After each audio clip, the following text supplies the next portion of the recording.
you're not in control of everything in your life, but you are in control of who you choose to be. You're in control of how you choose to think and the behaviors that you choose to participate in. And I want to help women and men, if they're interested in my message, take their personal power back and really learn to create the life that they want for themselves. Because I spent, 30 years of my life, my entire life that I can remember, struggling with everything, never feeling good enough, never feeling satisfied, never feeling happy. And I thought that this is just the way it's going to be. And when I started working on my mindset, I began to realize, actually, I can create the future that I want for myself. And I just want to show people you can control things in your life. And if you choose to take the responsibility to control those things, you can create outcomes in your life that will literally blow you away. And you can live a life that is so freaking amazing, but you have to take responsibility for that. And that's my goal, is to help people learn how to do that. Hello, everyone, and welcome to the Flow Over Fear podcast, where it is our mission to help you to rise above fear and realize your ultimate potential in leadership and life. I'm your host, Adam Hill, and it is my goal to share with you the human side of high performance. My guests share their experience with fear, anxiety, struggle, challenge, and most importantly, despite all of it, how they rose above it to achieve incredible results. So, if you're ready to rise up, let's get started. Hello, everyone, and welcome to Flow Over Fear. Thank you so much for being here today. We have a great show lined up today because we're going to talk about something that's near and dear to me and a lot of people out there, and a lot of people who struggle with this.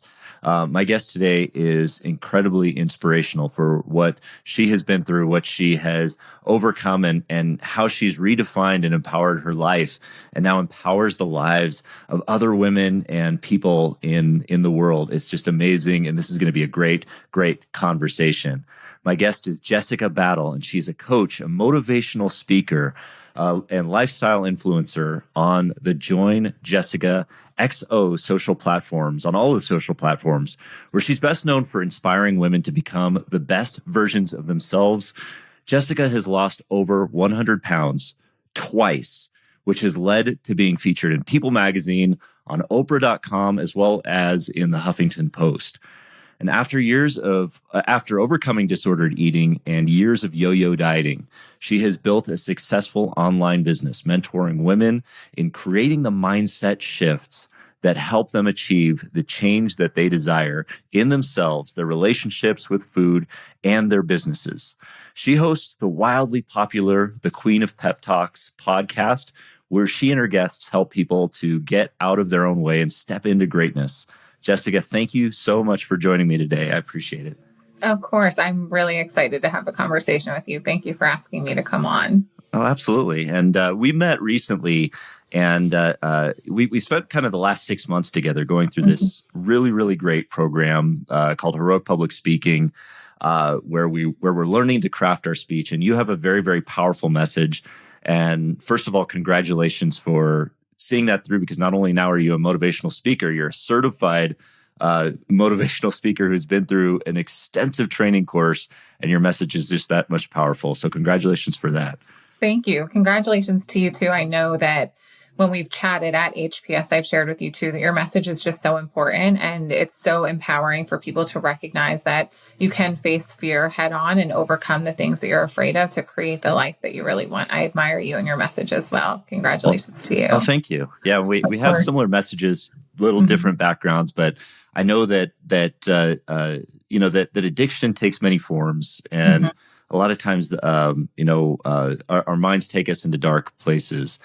And a lot of the beauty that comes out of that is how we overcome those or those kinds of things. So I love to get into your backstory and just hear a little bit about from you, what your origin story was, where you came from, how and what shaped you into Jessica that you are today.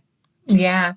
So I think that my relationship with food and the struggles that I've experienced really started with my dad. I use the word abandon, and I know that that's a really strong word, but from my perspective, really feels like what he did to my family. When I was 9 years old, my parents had separated, and he very quickly moved on to a new relationship and decided to marry a woman who lived in Louisiana. I'm from Pennsylvania. So to put in perspective, a 22-hour car ride away. And when he left to marry this woman, he adopted her children and kind of just forgot about the family that he had and moved on and created a new family. I didn't see my dad again for 10 years, which was really, really hard for me. And the way that I found an ability to cope through that was turning to food. And that started at a really, really young age. And I think at a young age, I also realized that my relationship with food and my body were really different than what I saw around me. And I grew up with two brothers who were not afraid to tease me and let me know, like, oh my God, you eat so much, or how are you hungry again? Or, oh, you're so fat. Like the things that brothers would say to their sister that I took really personally. Mm-hmm. And when I looked around, I realized I am bigger than other girls. I don't look like other girls. I can't share clothes with my best friends. We also didn't have the money for me to be shopping at the stores that most young girls at the time were shopping at.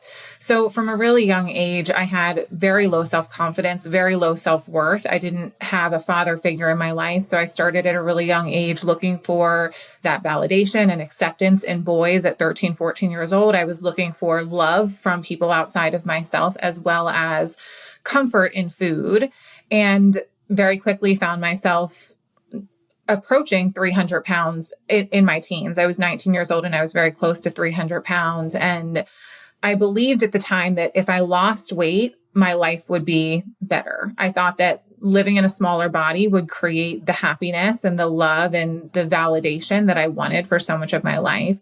So I started my first diet at 19 years old, and it was incredibly unhealthy, which at the time I didn't realize was exacerbating the problems in my relationship with food. It was actually making my disordered eating far worse, because I now was like heavily restricting my calories and seeing that doing that would lead to really rapid weight loss, which is what I really wanted. So it was like, here I am basically starving myself in an attempt to lose weight. And unfortunately, when I got to my goal weight at the time, I had lost 100 pounds. When I got there, I thought like, this is when life is going to be good, right? Like I'm going to be happy and life is going to be amazing. I won't have problems anymore. I'll just be confident and feel good about myself. But when I got to my goal weight, I didn't feel really any different at all. And at the time, I didn't know that it was because I hadn't worked on the way that I thought about myself or the way that I felt about myself. I thought changing my body was the answer, which is, I think a lot of women feel that way. Men too, probably believe that if I just live in a different body, if I look different, if people see me differently, then I'm going to feel different about myself. And unfortunately, that wasn't the result. And the bigger problem there was that I hadn't really learned anything about taking care of myself. I went on this quick fix diet to lose weight.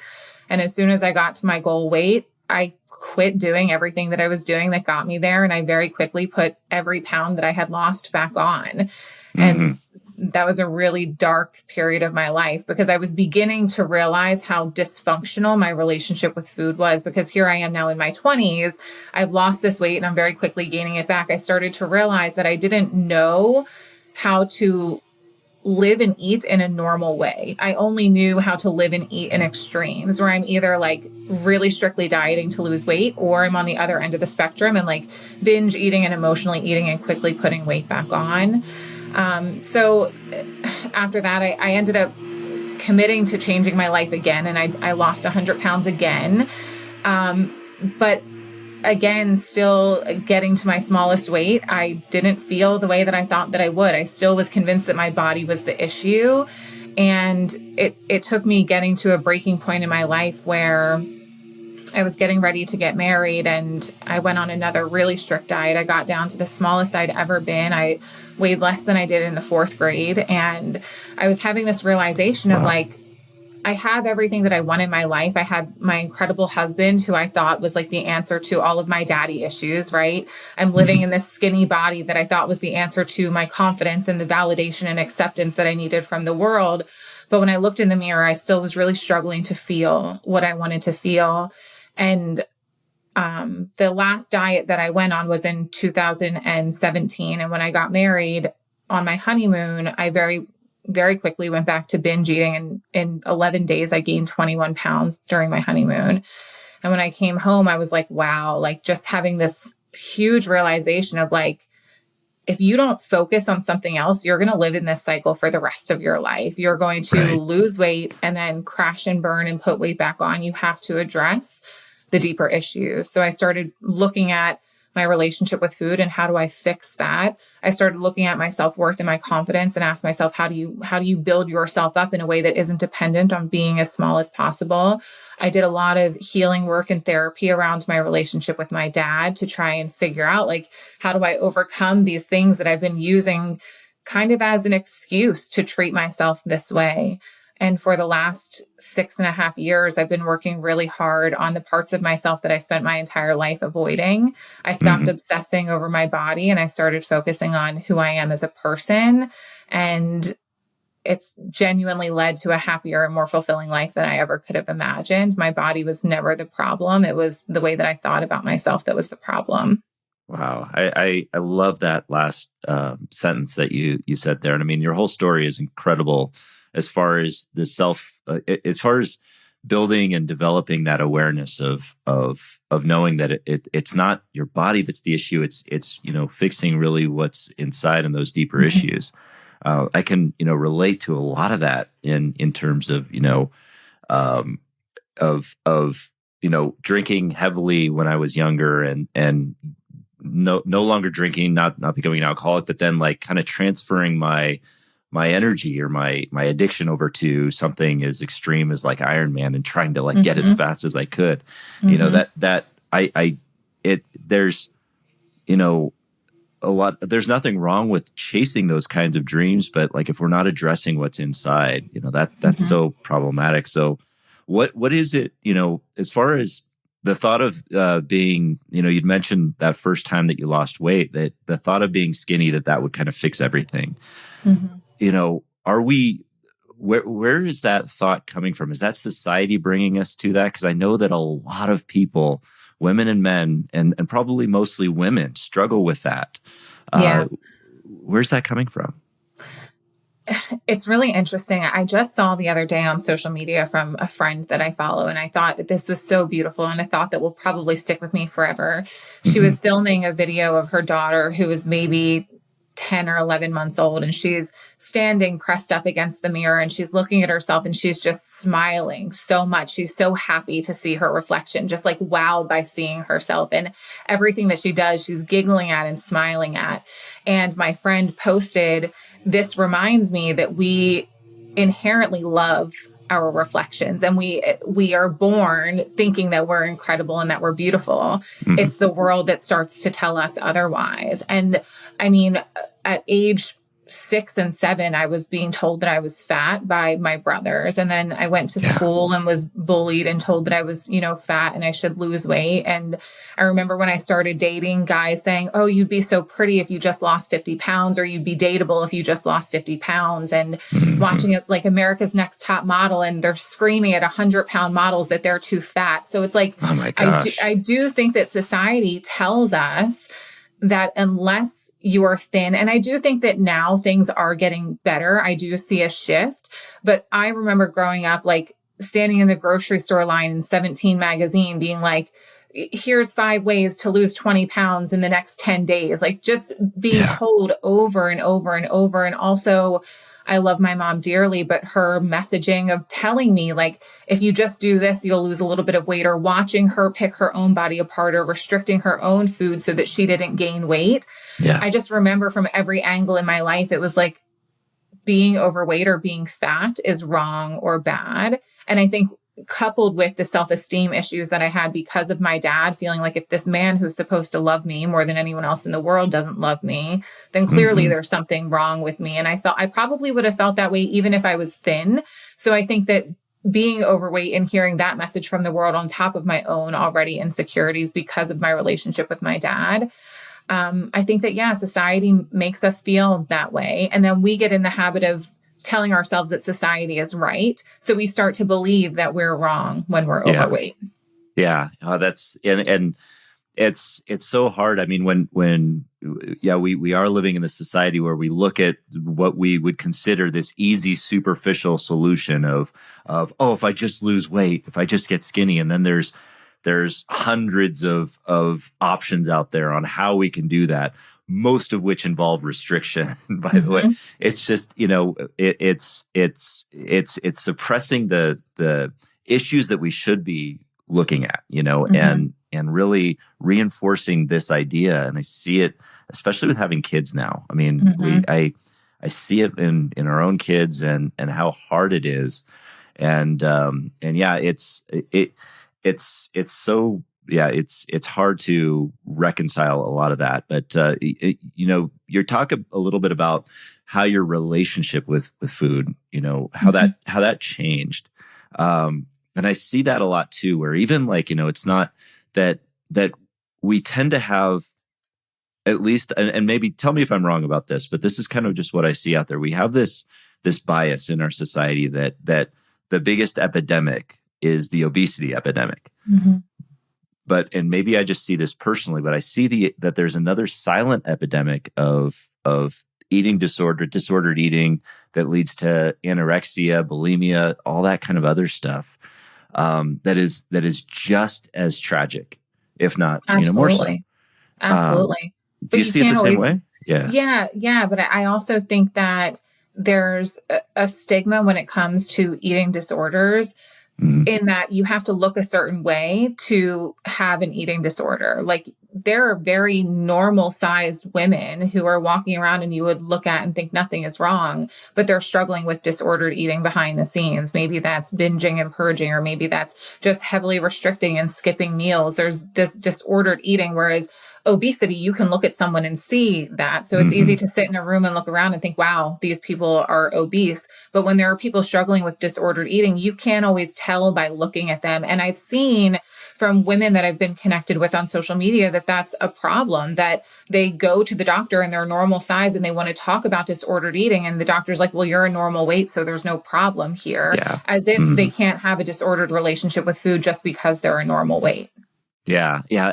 I see that a lot too, especially when we go to the doctors for certain things like that. And, we have some disordered eating in our family side. So it's always about like the weight, how much Mm-hmm. gravity pulls us down onto the earth. Yep. That's somehow the metric of that, but there's so much more to it. And, Absolutely. yeah. And so it's sad that from the standpoint of our medical industry, that is like the one metric that we use, and not other psychological metrics. So Yeah. you mentioned therapy. Did you go the therapy route, or do you mind me asking if that's the route that you took to kind of reshape your relationship with food? Yeah. So when it came to my relationship with food, I did not choose to do therapy. Mhm. I had been in therapy when I was younger because of things with my dad, and I have experience being in therapy as an adult for other things.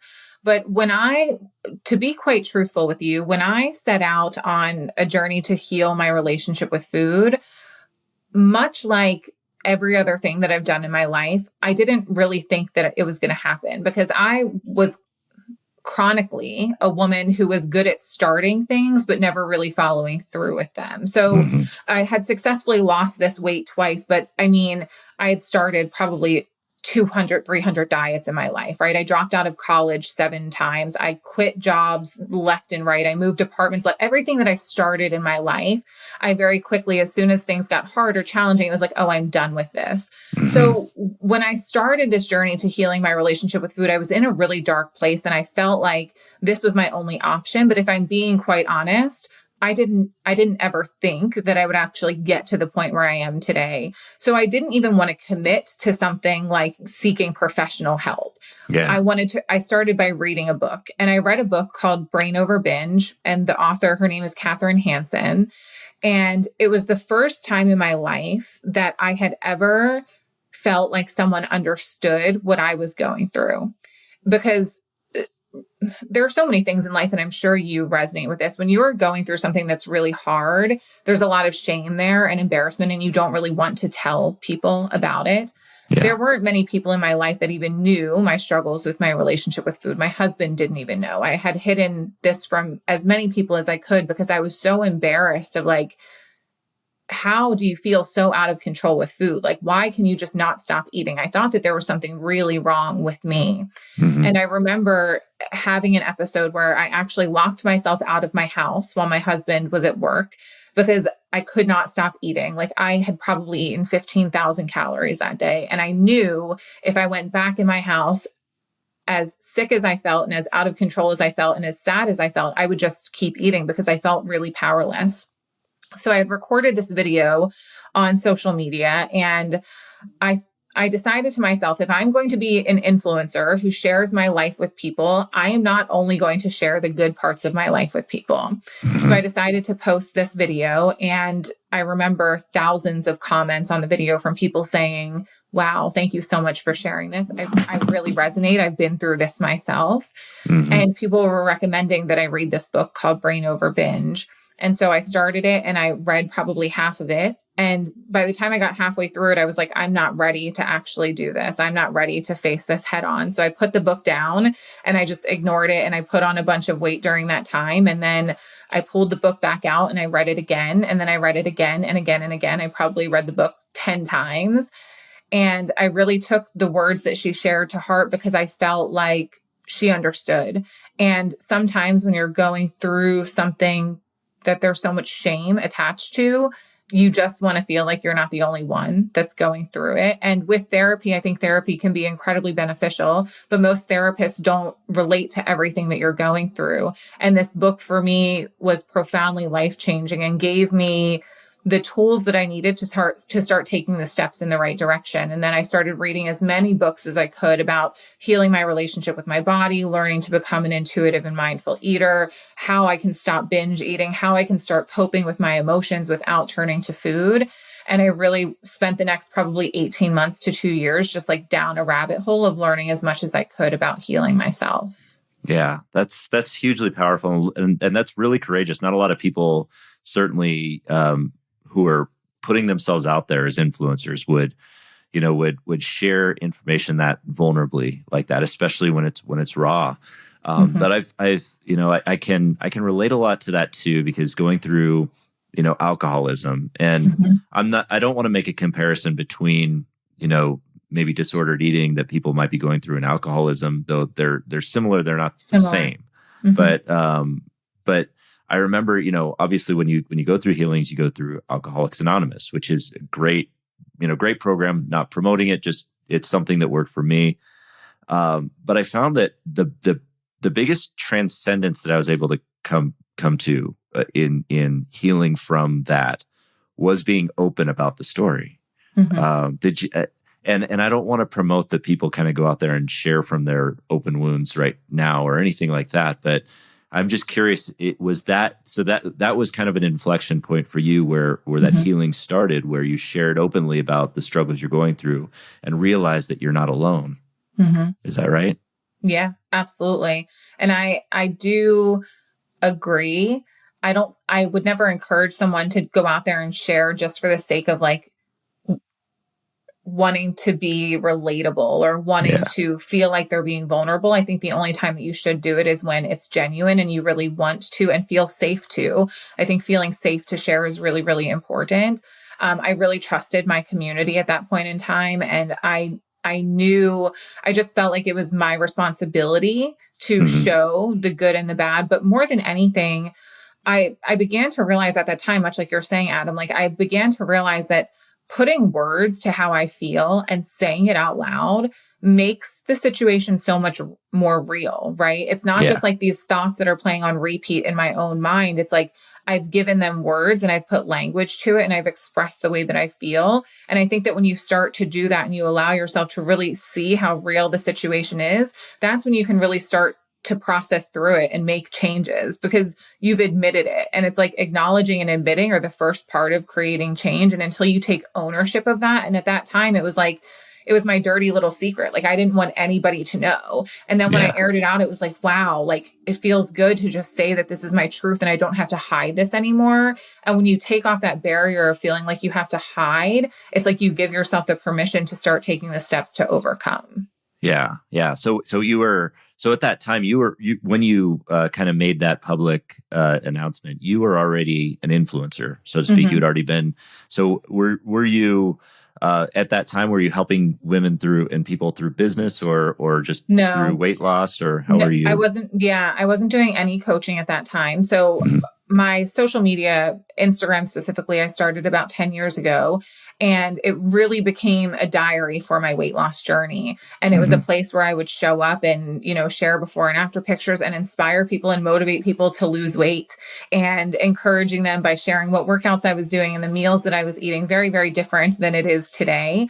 And then that led to a lot of the media publications being in People magazine and on Oprah and the Huffington Post. And my Instagram gained popularity, and people were following me for weight loss inspiration. Sure. And it's taken a really radical shift since then, because I don't think there's anything wrong with wanting to lose weight, but I'm very much not in alignment with the things that I used to say. So at the time, I was just a social media influencer who was doing brand collaborations, and like people would send me protein snacks to share and promote, and makeup to share and promote, and workout clothes to share and promote. So I was doing like brand ambassador work at the time, but I wasn't doing any coaching. No, my coaching didn't start until I spent almost 2 years working on myself, and in the way beyond my body, working on my mind and my relationship with food. And I documented the entire journey, everything that I was reading, everything that I was implementing, everything that I was saying to myself, every exercise that I was doing, like mental exercise, perspective shift.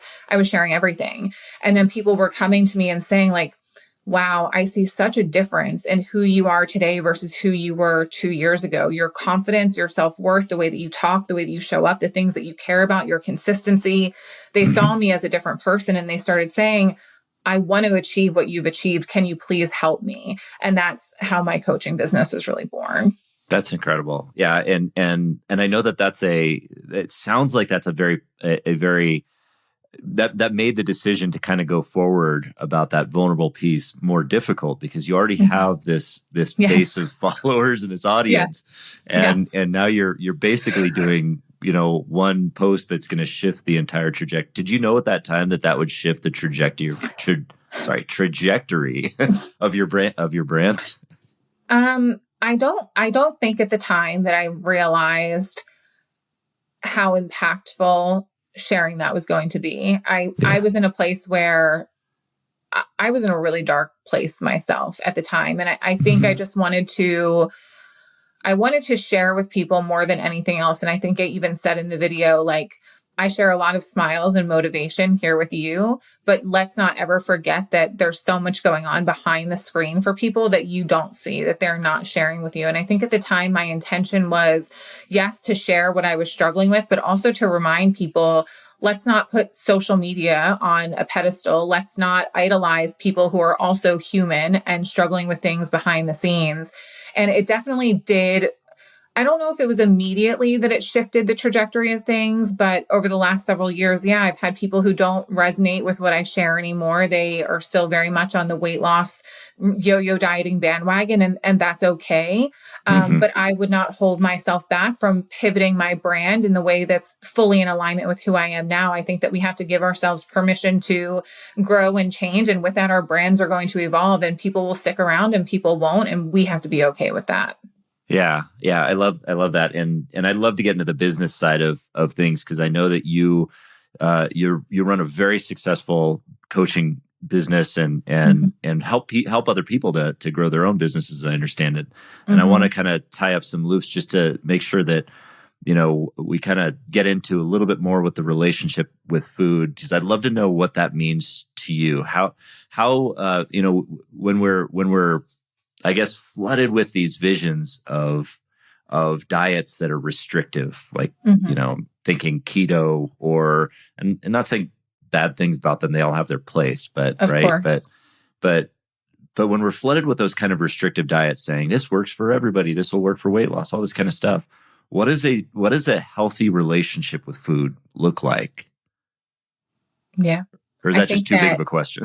No, I don't think it's too big of a question at all. I think that the problem is that it's not a one size fits all, right? Yeah. And I think for women, and I'll share with you what a healthy relationship with food means to me, but I think that for women who have struggled with years of yo-yo dieting and disliking their bodies, one of the biggest problems is that they have constantly looked to someone else to tell them how they're supposed to eat, right? Like, I'm going to follow this keto diet, or I'm going to follow Weight Watchers, or I'm going to follow this meal plan from the fitness influencer who wrote this for me, or from my personal trainer at the gym. And they've lost complete trust and intuition in what actually feels good for them. They're so disconnected from their body and what actually feels good for them and what's honoring and serving them.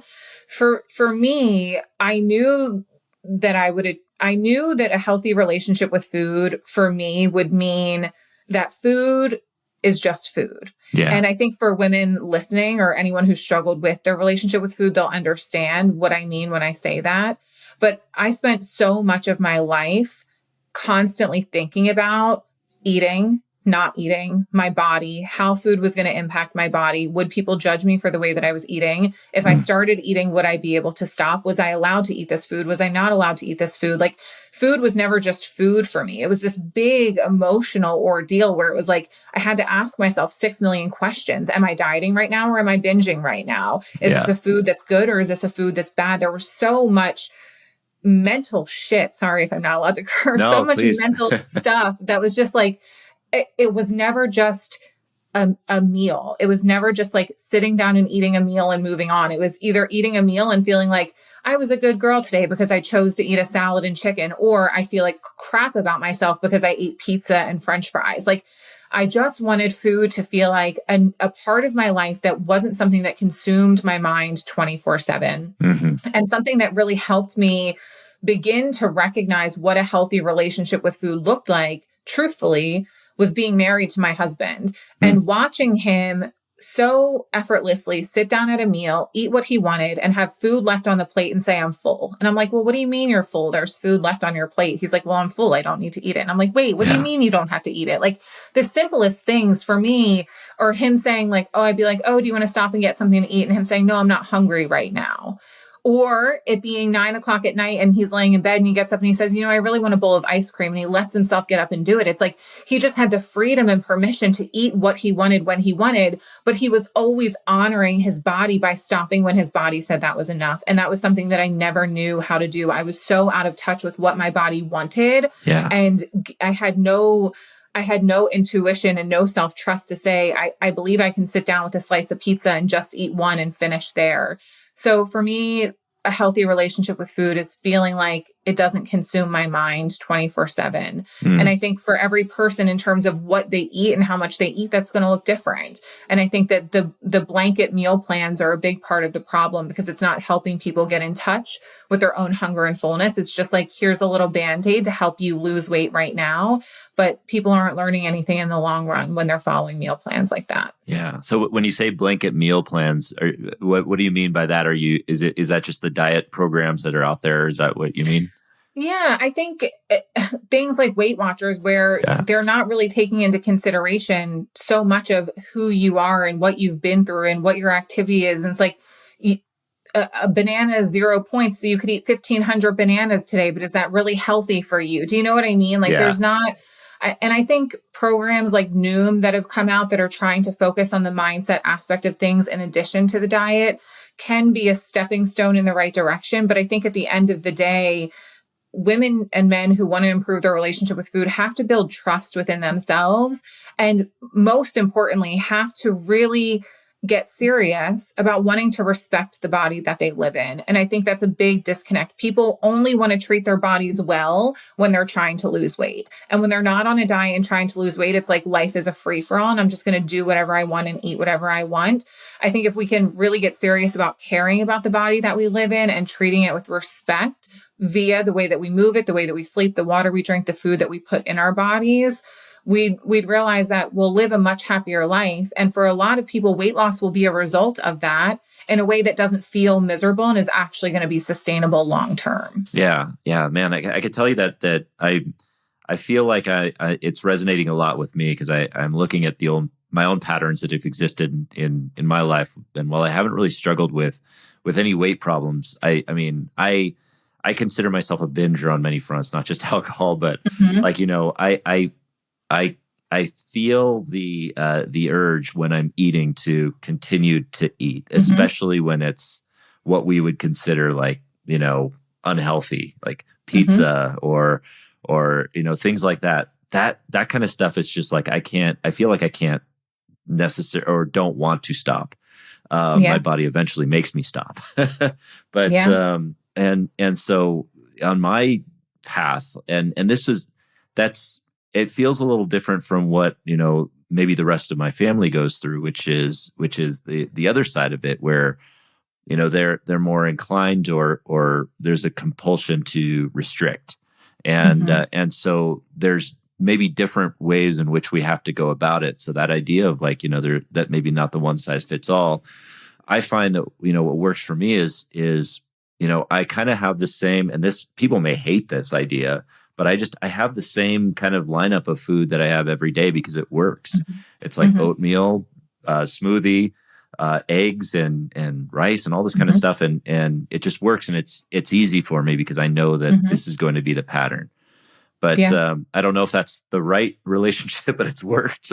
But yeah, I do the same. I mean, I think that and this is a big disconnect for people when they start working with me and we talk about stopping dieting. yeah, Stopping dieting doesn't mean that you don't bring intentionality to what you're eating. I Hmm. also very much eat the same meals over and over, especially during the day, breakfast and lunch, because it's easy for me. And if I have a busy day, it's like, what do I know is a quick go-to that's going to give me the nutrients that I need and is going to make me feel good. And it's a meal that I enjoy. I don't think there's anything wrong with that. I think the only time that could potentially be a problem is if you're constantly choosing those meals because you don't trust yourself to eat something else. If it's like, Hmm. well, I'm having oatmeal because if I pour a bowl of cereal, then I'm going to eat 17 bowls of cereal. Do you know Yeah, what I mean? Like if the yeah. trust is a problem, then you might want to work on thinking about how can I start incorporating different foods into my day so that I can build that trust with myself. But I don't think there's anything wrong with eating the foods that you enjoy consistently and continuously. If they're simple, they work for you, they make you feel good. I do the same thing and I don't see a problem with it. Yeah, no, that's really helpful, and I appreciate that, and it kind of shows you what to look for. And I never thought of it that way, as far as the trust and intentionality. Mm-hmm. Those sound like really two very important words here. They Yeah, are. because Absolutely. one of the things I really feel I really well, I don't struggle with, but I can recognize certainly the struggle with when people are kind of going through a challenging relationship with nutrition or food, is that you know that I for me, like, I could just I the solution is stop drinking Mm-hmm. alcohol, and then that's how you stop being an active alcoholic. For Yeah. people who have eating disorders or disordered eating, you can't just stop eating. I mean, You can't. that's yeah. So that's there's a relationship you have to build with this thing that you're feeling is abusing you. That's so Absolutely. sounds It's difficult. tough. It, Yeah. it's it's hard in so many aspects because you can't stop eating. Right. And it's like for most women who have struggled with disordered eating, they've lived in years, decades of yo-yo dieting and feeling like a diet feels like a security blanket for them. And a big part of healing your relationship with food is Mhm. choosing to stop restrictive dieting. And that feels really hard because it feels like one of the few things that people have control of, right? Like I can control what I put in my mouth and I can control what I choose to eat. So it is very, very, very difficult. But for me, the most rewarding part of my life. And one of the things that I'm most proud of is getting to this point because I really had visions of myself at 80 or 90 years old, like still struggling with this relationship with my body and with food. And I was terrified of living the rest of my life that way. Yeah, that's very powerful, because I know how that feels, that idea of Mm-hmm. hopelessness, like you can't recover. But for anybody out there that's struggling with anything, if you get anything from this episode, it's that transformation is possible. There's hope beyond the hopelessness. These things happen, and it just takes that change. What would Mm-hmm. you? I mean, I know that this is certainly hard to answer in like a few minute question, but if there were just a few suggestions or pieces of advice you can give to someone who feels like they might be struggling right now Mm-hmm. with disordered eating or what have you, what should they first be doing right now, or what would you suggest to them? Yeah. I think that there are three things that women or men can start doing right now to really move beyond the struggle with their relationship with food. Number one would be to stop dieting. And I know that that feels scary, but to make a commitment, and this is the mindset that I have and that I share with my clients often Mm-hmm. is you've committed, 5, 10, 15, 20, 30 years of your life to dieting and you haven't gotten the result that you've wanted. Can you commit the same amount of time to healing and see if you'll get the result that you want? Because I know that you will. If you will commit the same amount of time that you've committed to dieting to actually doing the work to heal, your life will begin to change. Number two is to really start accepting the body that you're living in right now, because it's going to be almost impossible to stop dieting if you're still at war with your body, right? Mm-hmm. It's going to be really hard for you to say, I'm not going to control or restrict my calories if you look in the mirror and you're calling yourself names like fat, disgusting, gross. Like you have to stop with that. And it's not as simple as like just falling in love with the body that you're in right now, but you can learn to appreciate the body that you're in and what it does for you and express gratitude for that and start looking at people that look like you. You're going to continue to feel like shit about yourself if you're looking at Instagram models who are 20 years old and have Yeah. six packs and like bubble butts. You know what I mean? Like you have to start looking at women or men that have bodies like you so that you can start to feel like you're normal. And then the third thing that I would say is that you really have to let go of the idea that achieving anything that you want in life is going to look perfect, because it's not. You're going to make mistakes along the way. You're going to have setbacks along the way. You're going to have days where you go back to eating the way that you were before and you're binging or you're emotionally eating.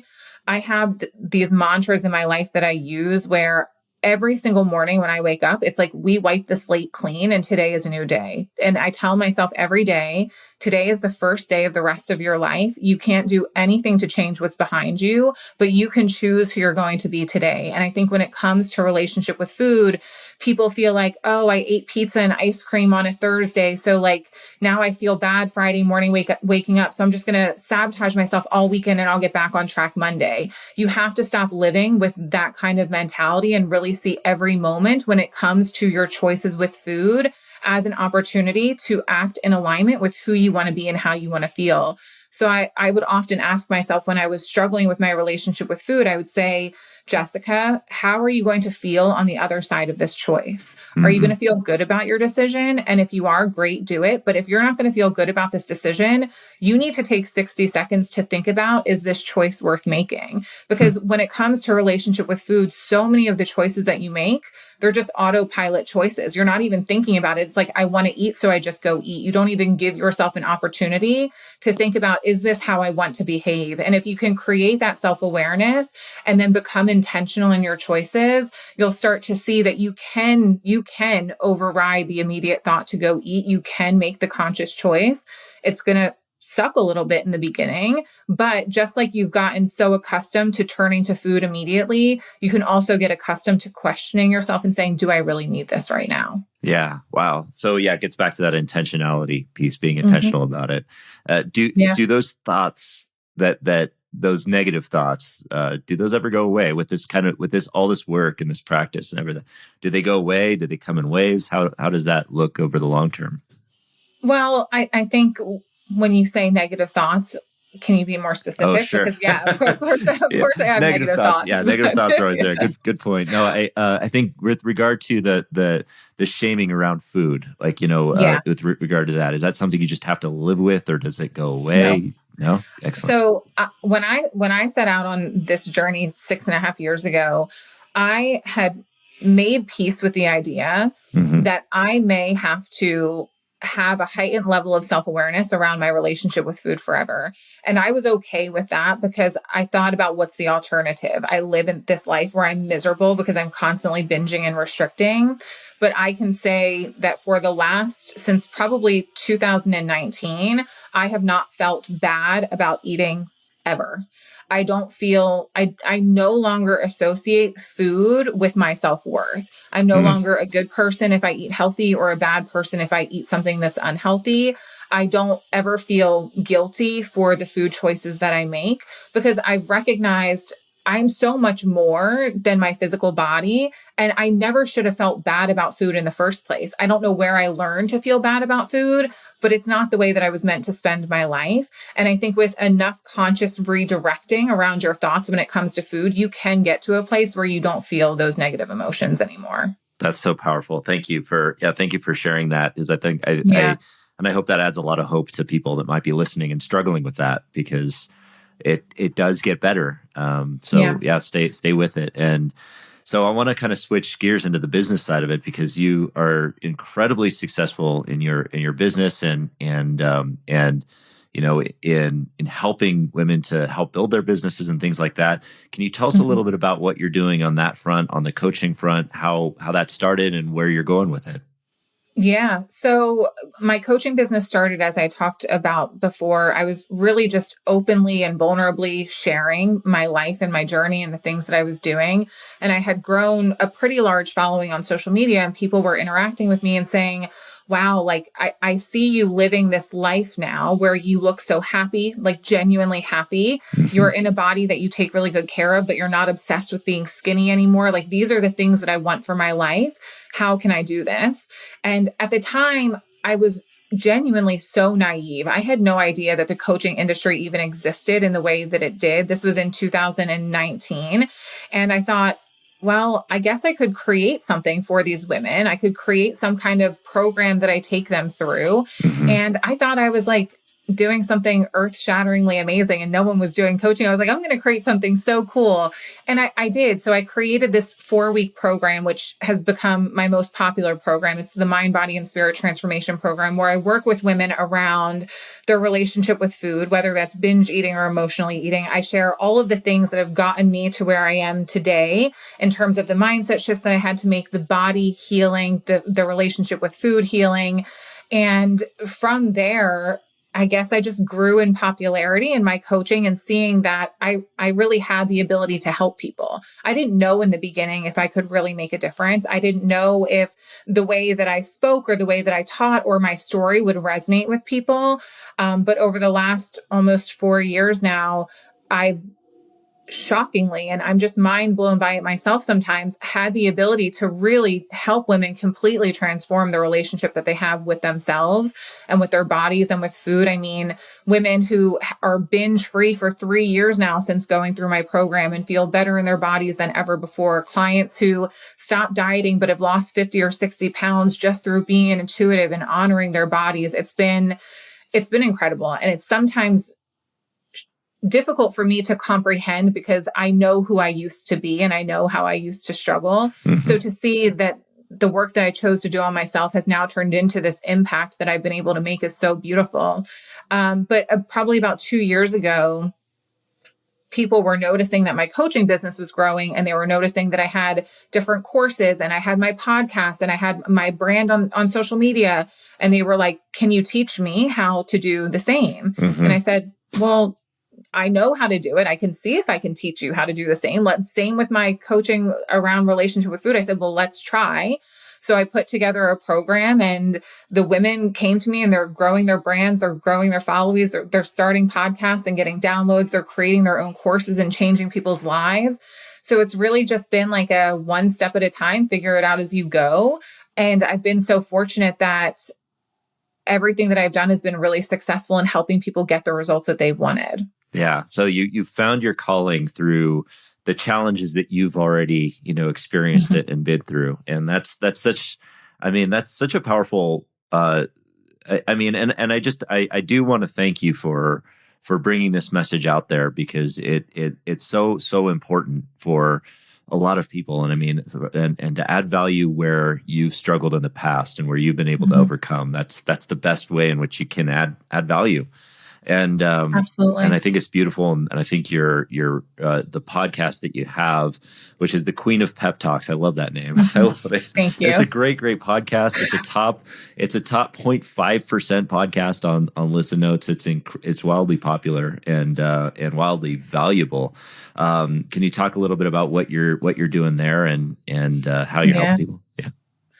Yeah. So also, did you add that part in the introduction about my podcast? Because I I don't think I did. sent that over. I I was did. gonna say, Yeah. I don't think that my team wrote that. You must have written that. So No, thank I you. go I go I above and appreciate beyond here at Flow Over Fear. No. that.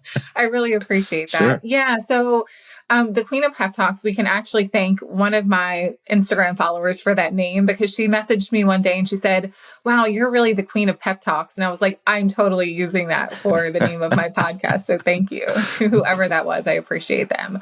But yeah, the podcast is one of my favorite places to show up in my business. It's probably where I feel, vulnerability is very important to me in everything in my life and the way that I share on social media.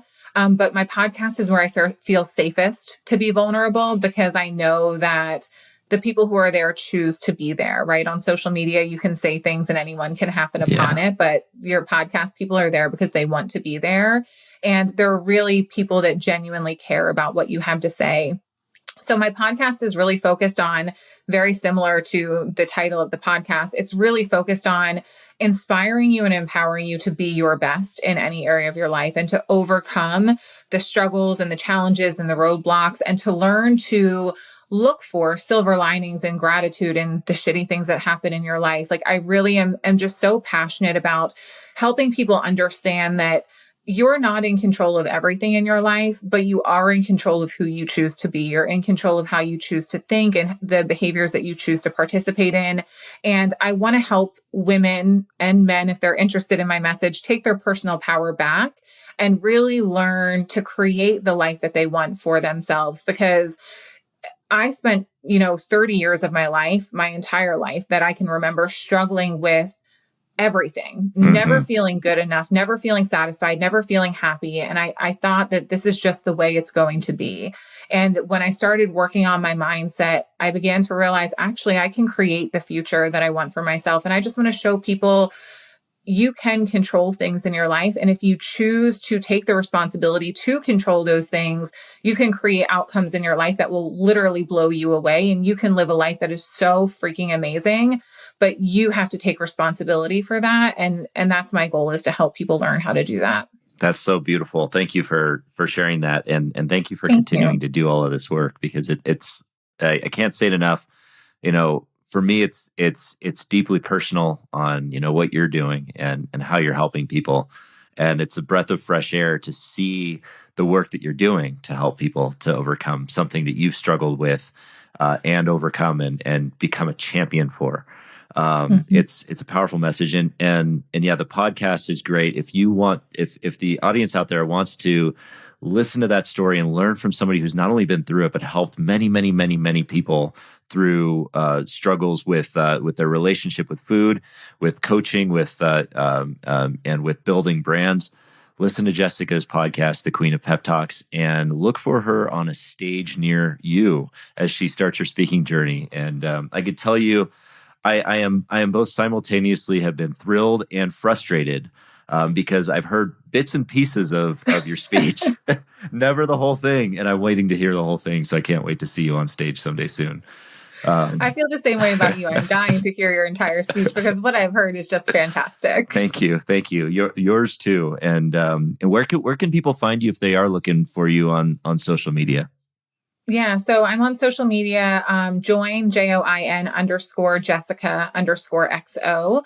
Primarily I'm on Instagram, and then the podcast, if you're interested in really connecting with me and hearing more about my story and the way that I can help you in your life, the podcast, The Queen of Pep Talks, is probably the best place to connect with me and really learn from me. Excellent. We will get that all in the show notes. Jessica, this has been an absolute thrill to have you here. I'm so grateful for your time and your energy and everything you do. And to everyone out there, thank you so much for joining us today. I look forward to seeing you next time, and we will talk to you soon. Thanks. Hey, everyone. Thanks for tuning in to the Flow Over Fear podcast. If you'd like to learn more about getting into flow and learn the foundations of flow, I have a free video series on my website at www.adamcliffordhill.com called The Foundations of Flow.